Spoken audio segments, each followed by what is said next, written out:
கர்த்தருடைய பரிசுத்தமுள்ள நாமம் மகிமைப்படுவதாக. கூடி வந்த ஒவ்வொருவருக்கும் ஆண்டவரும் இரட்சகருமாய் இருக்கிற இயேசு கிறிஸ்துவின் இனிதான நாமத்தில் இந்த வாழ்த்தலை தெரிவித்துக் கொள்கிறேன்.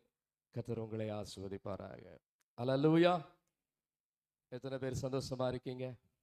அல்லேலூயா. நல்ல ஆராதனையை நாம் செய்தோம். அல்லேலூயா. நாம் ஆண்டவருக்கு ஆராதனை செய்கிறவர்கள். அல்லேலூயா. அவரை ஆராதித்து மகிமைப்படுத்துகிற ஜனமாக நாம் இருக்கிறோம்.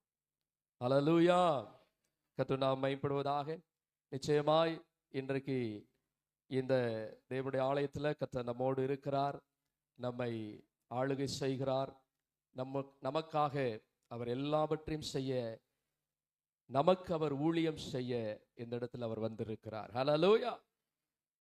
நம்முடைய இருதயங்களை சமாதானத்தினால் நிரப்புகிற தேவன், நம்முடைய இருதயத்திலே சந்தோஷத்தை அவர் கொடுக்கிற தேவன், நமக்குள்ளே எல்லாவற்றையும் செய்கிற தேவன் நம்முடைய ஆண்டவர். ஹல்லேலூயா. அவரால் செய்யக்கூடாத ஒரு அதிசயமோ ஒரு அற்புதமோ எதுவுமே இல்லை. எத்தனை பேர் விசுவாசிக்கிறீங்க? ஹல்லேலூயா. தேவனால் எல்லாம் ஆகும், அவரால் ஆகாததென்று இந்த பூமியில ஒன்றுமே இல்லை. நம்முடைய ஆண்டவராக இயேசு கிறிஸ்து நமக்காக ரத்தம் சிந்தி நம்மை மீட்டெடுத்திருக்கிறார் என்றால் அவர் சும்மா விட்டுற மாட்டாரு. ஹல்லேலூயா.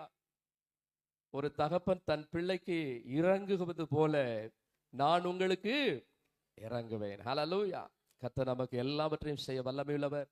நம்மை பாசமாய் ஆசையாய் அற்புதமாய் நம்மை நடத்துகிற தேவனாய் இருக்கிறார். ஹல்லேலூயா. அவருடைய கைக்குள் இருக்கிற ஆடுகளாக நாம் இருக்கிறோம். ஆமென். கர்த்தர் நாம் மகிமைப்படுவதாக. இன்றைக்கு இந்த 96வது சங்கீதத்தை நாம் வாசித்தோம். இந்த 96வது சங்கீதத்துல கர்த்தருக்கு பாட்டு என்ன செய்யணுமா? பாடணும். என்ன பாட்டு பாடணுமா? புது பாட்டு என்ன செய்யணுமா? பாடணும். இந்த சங்கீதத்துடைய முழு சாராம்சம் என்னன்னா, பாடணும், பாடி ரட்சிப்பை என்ன செய்யணும்? சுவிசேஷமா அறிவிக்கணும், அவரை ஸ்தோத்திரம் பண்ணணும், அவரை கனம் பண்ணணும், ஜனங்கள் நடுவிலே அவருக்கு என்னத்தை செலுத்தணும்? மகிமையை செலுத்தணும். அவர் இந்த பூமியிலே ராஜரீகம் பண்ணுகிறார். அவர்தான் ராஜா. அவர் திரும்ப என்ன செய்வாரு? வருவார். ஹல்லேலூயா. இதுதான் இந்த சங்கீதத்தினுடைய சாராம்சம். அருமையான தேவனுடைய பிள்ளைகளே, கர்த்தருக்கு புது பாட்டை என்ன செய்யணுமா? பாடணும். ஆண்டவருக்கு நாமே இயற்றி என்ன செய்யணும்? பாடல் என்ன செய்யணும்? பாடணும். அந்த பாட்டு எப்படி நமக்குள்ள வரணும்னா, ஆண்டவர் செய்த அற்புதங்களை நினைச்சு அதை சந்தோஷமா நாம் என்ன செய்யணும்? பாடணும். ஹல்லேலூயா. ஆண்டவர் ஒவ்வொரு நாளும் நமக்கு அற்புதங்கள் என்ன செய்யறாரு? செய்கிறார்.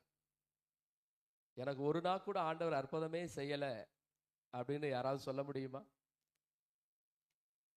செய்யலைன்னா நாம இங்க என்ன செய்ய மாட்டோம்? வரமாட்டோம். எத்தனை பேர் இந்த ஆலயத்துக்கு வெளியே இருக்கிறார்கள்? நாம் இந்த ஆலயத்திற்குள் வந்திருக்கிறோம் என்றால் ஆண்டவர் நமக்கு என்ன செய்திருக்கிறார்? அதிசயங்கள் அற்புதங்கள் என்ன செய்திருக்கிறார்? செய்ததினாலே தான் அவரை நாம் பாடி கொண்டாடுவதற்கு நாம் வந்திருக்கிறோம். அவர் நமக்கு அளவுக்கடங்காத, நம்முடைய அறிவுக்கு எட்டாத காரியங்களை எல்லாம் நமக்கு என்ன செய்திருக்கிறாரு? அவர் செய்ததினால தான் அவரை நாம் பாடி கொண்டாடி கொண்டிருக்கிறோம். ஹல்லேலூயா. பாருங்க, 2வது வசனத்துல சொல்றாரு, கர்த்தரை பாடி அவருடைய நாமத்தை ஸ்தோத்தரித்து நாளுக்கு நாள் அவருடைய ரட்சிப்பை சுவிசேஷமா என்ன செய்யுங்கள்? அறிவியுங்கள். ஹல்லேலூயா. ஆண்டவராகிய இயேசு கிறிஸ்துவை குறித்து, அவருடைய வாழ்க்கை வரலாறை குறித்து நாம் சுவிசேஷத்தை என்ன செய்கிறோம்? அறிவிக்கிறோம். ஆண்டவர் உங்களுக்காக மரிச்சாரு, அவர் உங்களுக்காக திரும்பவும் உயிரோடு என்ன செய்தாரு? எழுந்தாரு, ரத்தம் சிந்தினாரு அப்படின்னு அவருடைய ஆரம்ப வாழ்விலிருந்து அவருடைய இந்த பூமியின் முடிவு வாழ்வு வரைக்கும் பரமேறின அந்த நாள் வரைக்கும் உள்ளதான காரியங்களை சுவிசேஷமாய் நாம் என்ன செய்யறோம்? அறிவிக்கிறோம். அதற்கு வேதாகமத்தில் 4 சுவிசேஷங்கள் என்ன செய்யுது? இருக்குது. அருமையான தேவனுடைய பிள்ளைகளே, அந்த சுவிசேஷத்தை தவிர்த்து நாம ரட்சிப்பை என்ன செய்யணுமா? சுவிசேஷமா அறிவிக்கணும். எத்தனை பேர் உங்க ரட்சிப்பை சுவிசேஷமா அறிவிக்கிறீங்க? ஒவ்வொரு நாளும் என்ன செய்யணுமா? அறிவிக்கணுமா? இயேசு எனக்கு அற்புதம் செய்தார், இன்னைக்கு எனக்கு இந்த வியாதியிலிருந்து எனக்கு என்ன கொடுத்தாரு? விடுதலை கொடுத்தார், இன்று அவர் ஜீவிக்கிறார் அப்படின்னு சொல்லி என்ன செய்யணுமா? சுவிசேஷமாய் ரட்சிப்பை நாம் அறிவிக்க வேண்டும். அப்பதான் இயேசு உயிரோடு இருக்கிறார் என்று அர்த்தம். நீங்களும் நானும் இயேசுவை நமக்கு ஆண்டவர் ஒவ்வொரு நாளும் கொடுக்கிற ரட்சிப்பை சுவிசேஷமாய் அறிவிக்கும் போதுதான் இயேசு ஜீவிக்கிறார். ஹல்லேலூயா. அருமையான தேவனுடைய பிள்ளைகளே, கர்த்தரை குறித்து நாம் அறிவிக்க வேண்டும். எப்படி? நம்முடைய ரட்சிப்பை என்ன செய்ய வேண்டும்? அறிவிக்க வேண்டும். மூன்றாவது காரியமாக, ஜாதிகளுக்குள் அவருடைய மகிமையும் சகல ஜனங்களுக்குள்ளும் அவருடைய அதிசயங்களையும் விவரித்து சொல்லுங்கள். கர்த்தர் பெரியவரும், நான்காவது பெரியவரும் மிகவும் ஸ்தோத்தரிக்கப்படத்தக்கவருமாய் இருக்கிறார், எல்லா தேவர்களிலும் பயப்படத்தக்கவர். ஹல்லேலூயா. எல்லா தேவர்களை விட அவர் பெரியவர். ஹல்லேலூயா. அவர் பயப்படத்தக்கவர். ஹல்லேலூயா. அருமையான தேவனுடைய பிள்ளைகளே, நாம் ஆராதிக்கிற தேவன் சாதாரணமான தேவன் அல்ல. அவர் சாதாரணமான ஆண்டவர் அல்ல. அவர் அசாதாரணமான தேவன். ஹல்லேலூயா. ஆகவே நாம் அவரை நாம் ஸ்தோத்தரிக்கிறோம், அவரை மகிமைப்படுத்துகிறோம். கர்த்தர் பெரியவர் என்று சொல்லி அவரை உயர்த்துகிறோம். ஹல்லேலூயா. ஒவ்வொருவரும் அவரை பெரியவர் என்று சொல்லி உயர்த்த வேண்டும். கர்த்தரை நாம் மேம்படுவதாக. இன்றைக்கு நாம் கர்த்தரை உயர்த்துகிறோம், அவரை ஆராதிக்கிறோம், அவரை கனப்படுத்துகிறோம். வாயினால் மாத்திரமல்ல, நம்முடைய வாழ்க்கையினாலும் கர்த்தரை என்ன செய்ய வேண்டும்? ஆராதிக்க வேண்டும். புரியுதா? வாயினால் மாத்திரமல்ல, நம்முடைய வாழ்க்கையினாலும் கர்த்தரை என்ன செய்ய வேண்டும்? ஆராதிக்க வேண்டும். எப்படி நாம இந்த ஆலயத்துக்குள் வரும்போது ஒரு பரிசுத்தத்தோடு ஆண்டவரை நோக்கி பார்க்கிறோமோ, அதே போல நம்முடைய வீட்டிலும் வேலை செய்கிற இடங்களிலும் வெளியிலும் நாம் என்ன செய்ய வேண்டும்? அந்த பரிசுத்தம் நிலை குலையாமல் என்ன செய்ய வேண்டும்? இருக்கணும். அதுதான் கர்த்தருக்கு நாம செய்கிற உண்மையான ஆராதனை. அருமையான தேவனுடைய பிள்ளைகளே, ஆலயத்துல மாத்திரம் அதான் சொல்லுவார்கள். ஒரு சண்டே கிளாஸ் ஒரு கதை இருக்குது. வீட்டுக்கு போனா நாய்க்குட்டி, கடைக்கு போனா பன்னிக்குட்டி அப்படின்னு சொல்லுவாங்க. ஒரு பையன்கிட்ட போய் அவருடைய தகப்பனார் நாய்க்குட்டி என்ன செஞ்சுட்டு வா, வாங்கிட்டு வா அப்படின்னு சொல்லி சொன்னார். உடனே அவர் என்ன செய்யறாரு? நாய்க்குட்டி வாங்க போயிட்டாரு. நாய்க்குட்டி வாங்கிட்டு வரும்போது இடையில பசங்கள்லாம் கிரிக்கெட் என்ன செஞ்சுட்டு இருந்தாங்க? விளையாடிட்டு இருந்தாங்க. அந்த நாய்க்குட்டியை வச்சுட்டு இவர் கிரிக்கெட் விளையாட போயிட்டாரு. அங்கனுக்குள்ள ஒரு மனுஷன் என்ன செய்கிறான்? இவனை கவனித்து அந்த நாய்க்குட்டி இருக்கிறத எடுத்துட்டு பன்னிக்குட்டியை உள்ள வச்சு என்ன செஞ்சிட்டாரு? அப்படி வச்சுட்டாரு. உடனே இவன் கிரிக்கெட்டு விளையாண்டு முடிச்சுட்டு என்ன செய்யறான்? எடுத்துட்டு போறான்.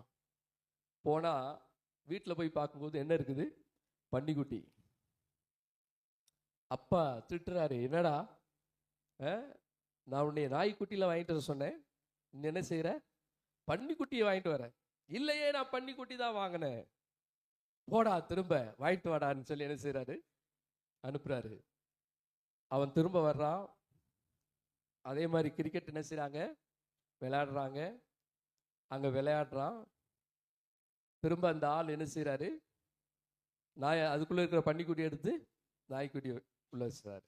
உடனே அதை முடிச்சுட்டு போகிறான். போய் கடைக்கு போய் காட்டுறான். நான் நாய்க்குட்டி கேட்டேன், நீங்கள் என்ன கொடுத்துருக்கீங்க? பன்னிக்குட்டி கொடுத்துருக்கீங்க. உடனே அவர் பிரித்து பார்க்குறாரு. என்ன இருக்குது? நாய்க்குட்டி தான் இருக்குது. அப்போ அவன் சொல்கிறான், வீட்டுக்கு போனா பன்னிக்குட்டி, கடைக்கு வந்தா இது எப்படி மாறுது? அருமையான தேவனுடைய பிள்ளைகளே, இப்படி நம்ம மாறக்கூடாது. ஹல்லேலூயா. ஆலயத்தில் வந்தா ஒரு பெரிய பரிசுத்தம், எங்கில்லாத பரிசுத்தமும் என்ன செய்யும்? ஆனால் வெளியே போனோம்னா அது நிலை குலைந்து விடுகிறது. அப்படி நிலை குலையாமல் வாழ்கிற, கர்த்தரை ஆராதிக்கிற, கர்த்தருக்காக ஜீவிக்கிற வாழ்க்கை தான் உண்மையான பரிசுத்த வாழ்க்கை. ஹல்லேலூயா. எத்தனை பேர் விசுவாசிக்கிறீங்க? ஹல்லேலூயா. கர்த்தருடைய நாமம் மகிமைப்படுவதாக. பாருங்க, கர்த்தர் பெரியவர், மிகவும் என்ன செய்யப்பட்டவர்? ஸ்தோத்தரிக்கப்பட்டவருமாய் இருக்கிறார். எல்லா தேவர்களிலும் அவர் பயப்படத்தக்கவர். எல்லா தேவர்களை விட அவருக்கு பயந்து இருக்க வேண்டும். ஹல்லேலூயா. கர்த்தருடைய நாமம் மகிமைப்படுவதாக. அதே 9வது வசனத்துல வாசிக்கிறோம், பரிசுத்த அலங்காரத்துடனே கர்த்தரை தொழுது கொள்ளுங்கள், புலோகத்தாரே நீங்கள் யாவரும் அவருக்கு முன்பாக என்ன செய்யுங்கள்? நடுங்குங்கள். பரிசுத்த அலங்காரத்தோடு கர்த்தரை என்ன செய்யணும்? நம்ம தொழுது கொள்ளணும். அநேக அலங்காரங்கள் இருக்கிறது. நகை அலங்காரங்கள் இருக்கிறது, சிகை அலங்காரங்கள் இருக்கிறது. கல்யாண வீடுகளிலே தோரணங்களுடைய அலங்காரங்கள் என்ன செய்கிறது? இருக்கிறது. பல அலங்காரங்களை பார்க்கலாம். பரிசுத்த அலங்காரங்களை, பரிசுத்த அலங்காரம் எங்கே பார்க்க முடியும்? பரிசுத்த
வேண்டும், நியாயஸ்தலத்திலே நிற்க வேண்டும். அப்போ அவர் நியாயம் விசாரிக்கிறார். ஹல்லேலூயா. அவர் நியாயம் விசாரிக்கிறவராய் வருகிறார். அவர் எப்படி நியாயம் விசாரிப்பார்? அவர் பூமியில் நியாயம் விசாரிக்க வருகிறார். அவர் பூலோகத்தை நீதியோடும் ஜனங்களை சத்தியத்தோடும் என்ன செய்வாரு? நியாயம் தீர்ப்பார். சத்தியம் எங்க இருக்குது? இதுதான் சத்தியம். உங்க கையில் இருக்கிற பைபிளே நம்முடைய கிறிஸ்தவ வாழ்வுக்கு நியாயம் தீர்க்கும். வார வாரம் தூக்கிட்டு வர்றோம், டெய்லி படிக்கிறோம். இந்த வேதம் தான் சத்தியம். இந்த வேத வசனங்கள் தான் நம்ம என்ன செய்யும்? இதை வைத்துதான் ஆண்டவர் நியாயம் தீர்ப்பார். அருமையான தேவனுடைய பிள்ளைகளே, அந்த நியாயம் தீர்க்கிற நாள் சீக்கிரம் என்ன செய்ய போகுது? வரப்போகுது. அவர் சீக்கிரம் வருவார். அப்போ நம்முடைய கிறிஸ்தவ வாழ்வு, நம்முடைய பக்தி வாழ்வு, பரிசுத்த வாழ்வு, கர்த்தரை கனப்படுத்தி வாழ்கிற வாழ்வு, தேவனுக்கு உண்மையாய் வாழ்கிற வாழ்வு, அவரை குறித்து பறைசாற்றுகிற வாழ்வு, எல்லா வாழ்வும் நம்மிலே நிறைவாய் இருக்க, அதுல நாம் எல்லாம் பாஸ் பண்ணுகிறவர்களாக என்ன செய்யணும்? இருக்கணும். ஒரு படிக்கிற மாணவனுக்கு இப்போ 10th ரிசல்ட் வந்தது, அதுக்கு 6 சப்ஜெக்ட் என்ன செய்யும்? இருக்கும். அதை மாதிரி நமக்கு இவ்வளவு சப்ஜெக்ட் எல்லாம் என்ன செய்யுது? இருக்குது. இதுல நம்ம பாஸ் ஆகணும். அப்போ ஆண்டவர் நியாயம் தீர்க்க வரும்போது பாஸ் ஆகணும். ஹல்லேலூயா. அதற்கேற்ற ஒரு உண்மையான வாழ்வு வாழ கர்த்தர் இந்த நாளில் நம்மை நடத்துவாராக. இந்த வார்த்தைகளை கொண்டு கர்த்தர் நம்மை ஆசீர்வதிப்பாராக. கர்த்தர் நம்மோடு இருப்பாராக. இயேசு. ஆமென்.